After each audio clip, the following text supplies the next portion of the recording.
Hello dear friends, welcome to the 32nd lecture of management.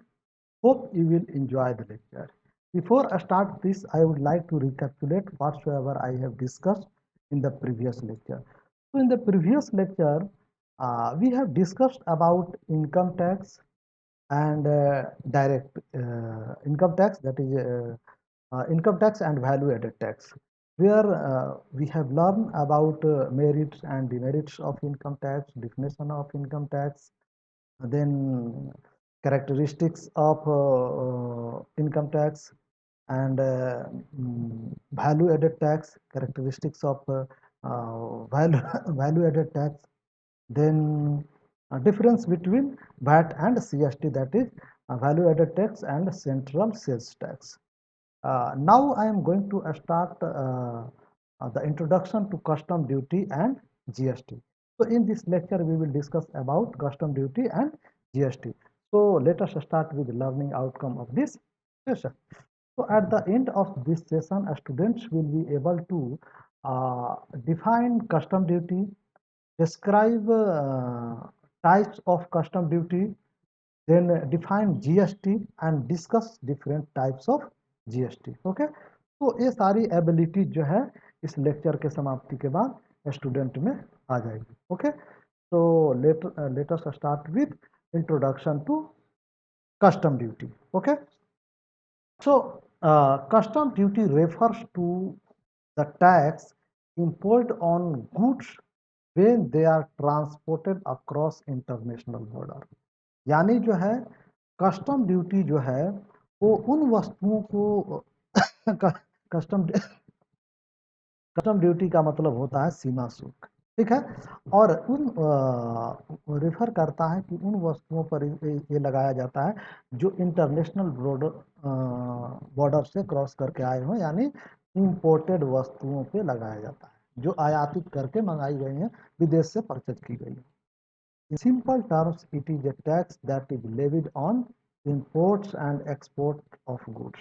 वस्तुओं के आयात और निर्यात पे लगाया जाता है. तो ध्यान रखिए, ऑब्जेक्टिव यहाँ से भी पूछ सकता है, ये जो है कि इस पे लगाया जाता है कस्टम ड्यूटी, तो इंपोर्ट और एक्सपोर्ट पे. The government uses this duty to raise its revenue, safeguard the domestic industry, and regulate the movement of goods. अर्थात जो ये ड्यूटी है उसको सरकार अपने राजस्व को बढ़ाने के लिए, घरेलू उद्योगों की सुरक्षा के लिए तथा माल की आवाजाही को नियंत्रित करने के लिए लगाती है. On custom duty. ओके, अब custom duty in India is defined under the custom act 1962 ना, जो सीमा शुल्क अधिनियम 1962 के तहत इसको डिफाइन किया गया है. And all matters related to it falls under central board of excise and custom, CBE. The Custom Act 1962 also prevent illegal imports and exports of goods.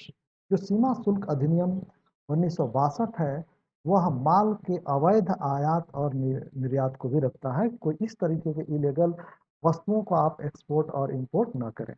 अब टाइप्स ऑफ कस्टम ड्यूटी देखते हैं, कितने types के ये जो है custom duties हैं जो कि लगाए जाते हैं. तो फर्स्ट इसमें है बेसिक कस्टम ड्यूटी. ओके, तो basic all goods imported into India are chargeable to duty under the Custom Act 1962. कोई भी जितने भी वस्तु आयातित करके भारत में लाई गई है वो सब है कस्टम एक्ट 1962 के अंदर आता है. The rates of this duty, popularly known as basic custom duty, and are indicated in the first schedule of Custom Tariff Act 1975. as amended from time to time under the Finance Act. तो इसका जो rate है तो custom tariff act 1975 यानी सीमा शुल्क अधिनियम 1975 में उसका वर्णन है, और समय समय पर नीड्स एंड डिमांड के अकॉर्डिंग इसमें फाइनेंस एक्ट के तहत, अधिनियम के तहत इसमें बदलाव किया जाता रहता. ड्यूटी में be fixed on ad valorem basis or a specific basis. जो ड्यूटी है वो वस्तु पर दो तरीके से फिक्स किया जा सकता है। मूल्य के अनुसार, एड वैलोरम बेसिस, यानी मूल्य यदि वस्तु का जो है उसकी प्रॉपर्टी है या कोई कस्टमर गुड्स है, रियल एस्टेट है, उसकी क्या वैल्यू है, 1 करोड़, 2 करोड़, 50 लाख, उसके अकॉर्डिंग उस पर लगता है। दूसरा स्पेसिफिक रेट। स्पेसिफिक रेट होता है कि जिसमें कि हम ऐसे समझ लें कि इस पे जो ड्यूटी लगता है वो पर केजी, पर मीटर, इस तरीके से, पर स्क्वायर, ऐसे इस रेट से इस पे लगता है। जैसे यदि मान लेते हैं शुगर तो पर केजी, कपड़ा पर मीटर, तो इस रेट से लगता है स्पेसिफिक बेसिस पे। The duty may be a percentage of value of goods or at a specific rate. Central government has power to reduce or exempt any goods from this duty. अच्छा, in duty को किसी को मुक्त करना है, इससे छूट देना है, ये सेंट्रल गवर्नमेंट के पावर है, वो जब चाहे ये दे सकती है उनको ना। नेशनल इम्पोर्टेंस को, राष्ट्रीय महत्व को ध्यान में रखते हैं। दूसरा है काउंटर वेलिंग ड्यूटी, सीवीडी जिसको हम बोलते हैं, जिसे प्रतिकारी शुल्क भी कहते हैं, प्रतिकारी शुल्क हिंदी में कह सकते हैं। This countervailing duty is viable as additional duty on goods imported into the country, and the rate structure of this duty is equal to the excise duty on same article produced in India।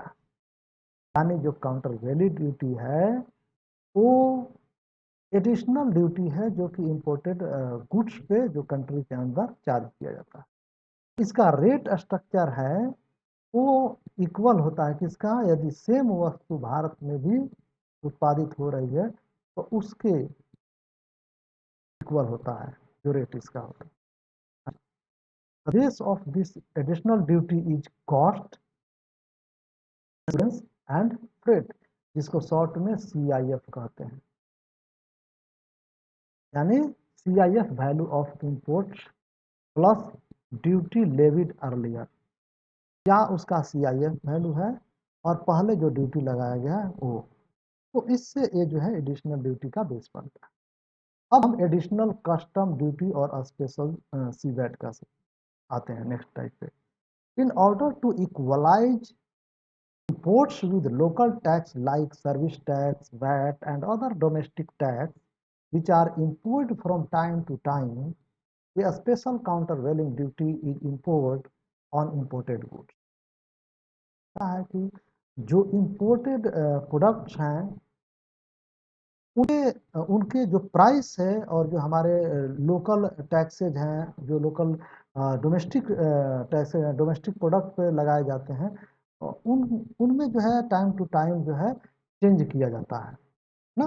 उसमें क्या किया जाता है, समय समय पर उसमें changes लाई जाती है और उसका जो है कि इम्पोर्टेड गुड्स पे ही की जाती है, ताकि in order to equalise which local tax है, यानी जो लोकल टैक्सेज है उसके साथ इसको इक्वलाइज, चाहे सर्विस हो, वैट हो, डोमेस्टिक टैक्स जो भी हो, उसको इक्वलाइज करने जो है इक्वलाइज इसके हो जाए।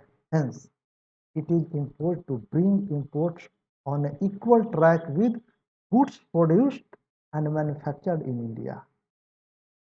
This is to promote fair trade competition and practice in our country।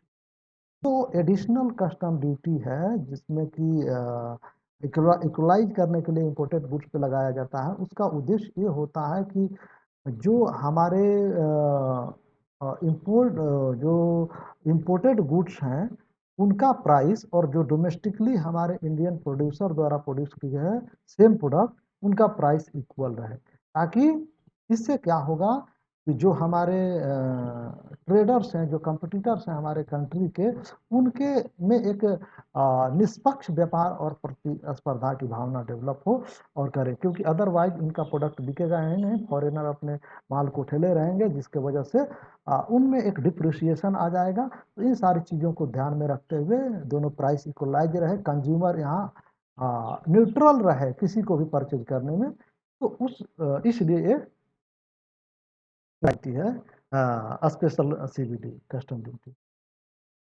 Counter welding duty, ठीक ना। अब देखिए प्रोटेक्टिव ड्यूटीज। उसी का एक्सटेंशन है। Tariff commission has been established under tariff commission act 1951. If the tariff commission recommends and central government is satisfied that immediate action is necessary to protect the interest of Indian industry, यानी भारतीय उद्योगों के हित के रक्षा के लिए ये महत्वपूर्ण है कि यदि मतलब चाहे वो सेंट्रल गवर्नमेंट हो या टैरिफ कमीशन हो, वो रिकमेंड करती है कि इमीडिएट एक्शन लेना जरूरी है ताकि भारतीय जो उद्योग हैं उनके हितों की उद्योगों के हितों की रक्षा की जा सके। तो वो उसमें क्या करते हैं कि देन द यदि गवर्नमेंट को लगता है कि इट इज़ नेसेसरी, हाँ ऐसा ही है, सहमत हो जाती है, then protective custom duty at the rate of recommended may be impose under section 6 of Custom Tariff Act, and the protective duty will be valid till the date prescribed in the notification. और ये तब तक valid रहेगा जब तक कि उस notification में उसको ये किया गया है, यानी अपने ये प्रोटेक्शन के लिए। अब उसके बाद जो है next anti dumping duty of large manufacturer from abroad में export goods at very low price compared to price in domestic market. क्या है कि जो विदेशी मैन्युफैक्चरर है तो अपने गुड्स को बड़ी कम प्राइस में हमारे डोमेस्टिक मार्केट में भेज दे, एक्सपोर्ट कर दे, निर्यात कर दे। यहाँ के जो प्रोडक्ट है उससे काफ़ी महंगा हो जाएगा, लोग कस्टमर इसका डिमांड नहीं करेंगे, कहेंगे कि तो इतना महंगा है और सेम ही प्रोडक्ट इसी प्राइस में मिल रहा है तो क्यों हम इसको लूँ। सच डंपिंग में भी with intention to damage domestic industry or to dispose their excess stock. दो कारण हो सकते हैं, एक या तो इसलिए भेजा गया है कि यदि चाइना ने इस तरह के प्रोडक्ट को इंडिया में भेज दिया तो एक दो इंटेंशन हो सकता है, या तो होगा कि इसके डोमेस्टिक इंडस्ट्री को ध्वस्त कर दीजिए क्योंकि मेरा हाईली टेक्नोलॉजी इंटेंसिव प्रोडक्ट है और चीप प्रोडक्ट है, जब वहाँ जाएगा तो लोग को आसानी सस्ते में मिलेगा तो उसके ऑटोमेटिक जो है कि लोग उसके डिमांड नहीं करेंगे वहाँ के प्रोडक्ट का, जिसके वजह से उसकी इंडस्ट्री ध्वस्त होगी। या दूसरा रीजन ये हो सकता है कि स्टॉक भरा पड़ा है, इसको हम कैश में कन्वर्ट कर लें और स्टॉक खाली कर लें, तो ये स्टॉक खाली करने के लिए हो सकता है। तो दो रीजन है, कार्ड डंपिंग, इसी को डंपिंग करते हैं। अब in order to avoid such dumping central government can impose anti dumping duty up to margin of dumping on such articles. If goods are being sold at less than its normal value, okay, levy of such anti-dumping duty is permissible as per WTO agreement. जो अच्छा anti dumping duty जो आप लगाते हैं वही होगा जो WTO के परमिशन उसके एग्रीमेंट से ही लगा सकते हैं। ऐसा नहीं कि आप कुछ भी टैरिफ लगा दिए, पूरा इतना टैरिफ लगा दिए कि चाइना अपना प्रोडक्ट यहाँ बेच ही ना पाए, बहुत ज़्यादा उसका जो है कि प्राइस उसके प्रोडक्ट का महंगा हो जाएगा, क्योंकि वर्ल्ड ट्रेड ऑर्गेनाइजेशन के मेंबर होने के नाते आपका जो इंटरनेशनल ट्रेड का रूल्स है उसको फॉलो करना होगा। और आप why you are imposing such types of duty और tax, you have to explain this, ये सारी चीज। So anti-dumping action can be taken only when there is an Indian industry producing similar articles or goods.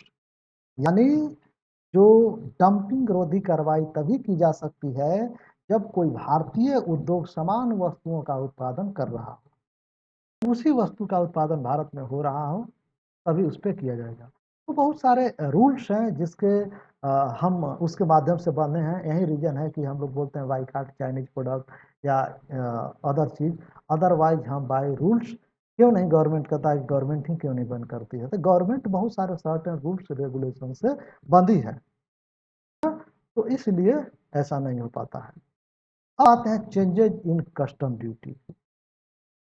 In budget 2019 government announced a slew of changes to custom duty in order to meet multiple objectives, including promotion of clean energy, curbing non-essential imports, boosting domestic manufacturing, and raising revenue.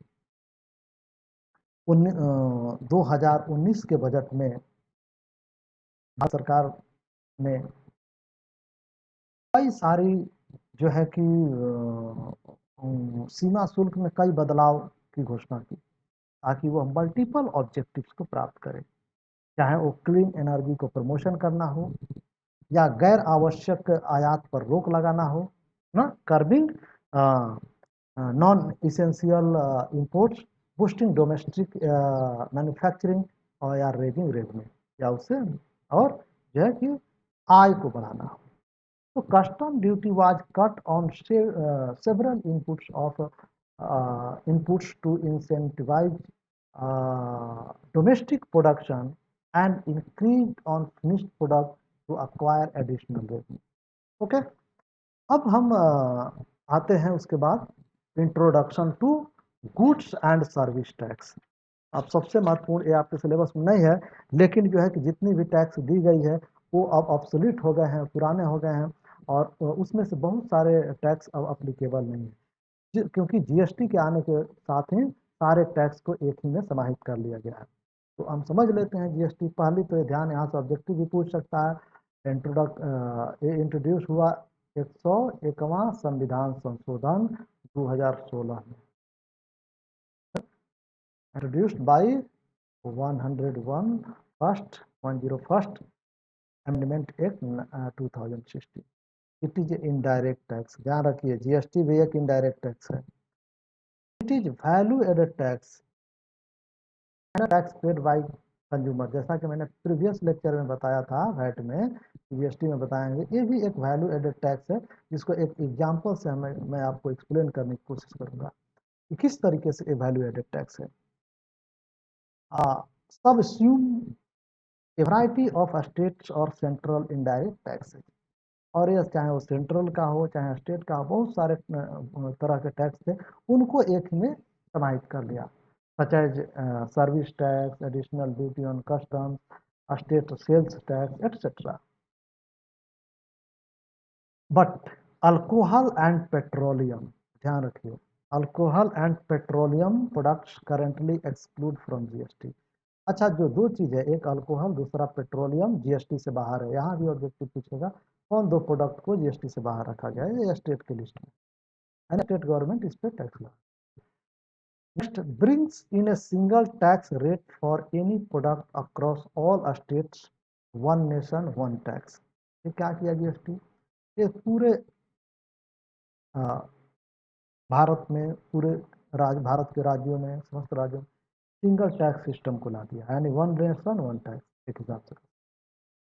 ये पूछ दे one nation one tax का मतलब है उसमें GST रहेगा, VAT रहेगा, Sen VAT रहेगा, तो आप उसमें जीएसटी मारिएगा क्योंकि यही वन नेशन वन टैक्स की तरफ इनिशिएटिव है। Multiple tax rate for different goods and services, बहुत सारे जो गुड्स एंड सर्विसेज हैं उनके लिए डिफरेंट जो है कि मल्टीपल टैक्स रेट इसमें फिक्स की गई है। डिवाइडेड इनटू सीजीएसटी मतलब सेंट्रल जीएसटी, उसके बाद एसजीएसटी मतलब स्टेट जीएसटी, और आईजीएसटी मतलब इंटीग्रेटेड जीएसटी। तो ये तीन लिस्ट हैं, इसके तीन पार्ट में डिवाइड किए गए हैं। उसके बाद है GST network to provide e-filing of returns and reduce interface with tax authorities ना। ये इसलिए बनाया गया है कि जो टैक्स को जो फिल अप करना है ना, ई फिलिंग का एक, जैसे कि हम लोग इनकम टैक्स भरते हैं ना, उसी प्रकार से यहाँ इसको जीएसटी नेटवर्क बनाया गया। अब how GST solve this problem, जो अभी तक समस्या था, जो एग्जिस्टिंग समस्या था, उसको जीएसटी ने किस प्रकार से सॉर्ट आउट किया, कैसे सोल्व किया, उसको हम देखते हैं। जीएसटी सोल्व दिस प्रॉब्लम, जो है प्रॉब्लम सारा था सर्विस टैक्स में, हम लोग देखे several different central public state taxes are consolidated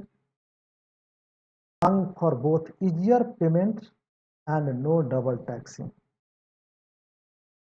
इसमें क्या है कि कई अलग अलग केंद्रीय और राज्य के जो कर थे उनको समेकित कर दिया गया, कंसोलिडेट कर दिया गया, और जिससे कि भुगतान का तरीका आसान हो गया और कोई दोहरे कर की समस्या नहीं रही। जो डबल टैक्सेशन था वो भी नहीं रहा। Tax is still paid at every stage, अभी भी, लेकिन हाँ जैसा कि वैट में होता था उसी प्रकार इसमें भी है जीएसटी में कि हर स्टेज में टैक्स का पेमेंट होता है। But there is a system of input credits, उसमें भी हम लोग इनपुट क्रेडिट देते थे, यहाँ भी एक सिस्टम में इनपुट क्रेडिट का। This tax at each stage is only on value added, जो वैट में हम लोग पढ़ चुके हैं, आप पिछले लेक्चर में अच्छे से सीख चुके हैं, अब इसको आपको समझने में काफ़ी आसानी होगी। जीएसटी किस तरीके से, इसको थोड़ा छोटा कर लेते हैं कि आपको पूरा स्क्रीन दिख पाए। हाँ दिख रहा होगा। अब जो है जीएसटी सोल्व दिस प्रॉब्लम कैसे सोल्व किया, इसको एग्जांपल से देखते हैं। मान लेते हैं कि ए मैन्युफैक्चरर है, मैन्युफैक्चरर क्या किया, वैल्यू ऑफ आउटपुट 10,000 का प्रोडक्ट को बनाया, वैल्यू 1,000 ऐड किया, वस्तु की कीमत हो गई 11,000, ये दोनों को ऐड कीजिए 11,000 हुआ। जीएसटी 10%, 11,000 का 10% 1100, यानी यहाँ टोटल कितना हो गया आपको, इसके लिए 1100 जीएसटी इसने दिया। अब ये यहाँ आया, अब देखिए जीएसटी अलग से दिया जा रहा है, इसको जब 1,000 वैल्यू, अब प्रोडक्ट को होलसेलर को कितना में बेचा, 11,000 में बेचा। अब 11,000 एक्सक्लूडिंग जीएसटी है, देखिए अब वैल्यू एड ये भी किया 1,000 यहाँ पे होलसेलर ने, जो भी है। अब जब वैल्यू 1,000 ऐड किया, यहाँ पर भी 10% जीएसटी लगा, यानी 12,000 हो गया, 1,000 ऐड किया तो, और 12,000 का 10% कितना हो गया, 1,200, तो 1,200 अलग से जीएसटी। अब जो है होलसेलर किसको सेल किया है, रिटेलर सेल किया, किसको सेल किया, रिटेलर को। अब रिटेलर को वस्तु कितना में मिली, ये दोनों तो 12,000 में, और 12,000 प्लस जीएसटी। अब जीएसटी यहाँ पर 12 और 1,000 ये भी वैल्यू ऐड किया यहाँ पर, देखिए इसमें। अब उस प्रोडक्ट का कीमत क्या हो गया, 13,000। अब 10% जीएसटी इसका कितना हो गया, 1,300, 13,000 का, यहाँ भी ये दोनों का एडिशन हो गया आपको 13,000 और ये प्लस जीएसटी।